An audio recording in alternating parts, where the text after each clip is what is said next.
څنګه یو ځوان خپل هدف ته ځان ورساوه ده ته ویل کېدل ته نشې کولی ته وړتیا نه لرې نه امکانات لرې نه پیسې نه واسطه حتی خپلوانو او دوستانو هم ده ته امید نه درلود خو یو شی یې درلود یوه نه ختمېدونکې هیله او یو پیاوړی باور چې الله جل جلاله هر څه کولی شي د زړه کې دا قسم وکړ زه به تسلیم نشم زه به زحمت وباسم عبادت به کوم د انسانانو پروا نه لرم زما رب زما نیت ویني شپه به و ټول به ویده و ده به تهجد په سجدو کې الله جل جلاله ته ژړل ورځ به و ده به کار کوه زده کړې یې کولې نفس سره به یې جهاد کوه او الله جل جلاله یې قدم په قدم ملګری شو هیله نه ختمېده زحمت نه درېده او بالآخره هغه ورځ راورسېده چې هر څوک حیران پاتې شول هماغه ځوان چې ویل کېدل هیڅ نشي کولی نن بریالی متواضع او الله جل جلاله ته نږدې انسان دی ځوانه ته هم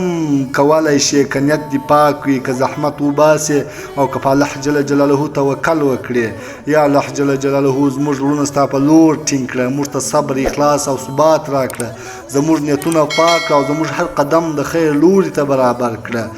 که دا ویډیو مو خوښه شوه نو د واو درمان چینل سبسکرایب کړه او له خپلو ملګرو سره یې شریکه کړه شاید د چا ژوند بدل شي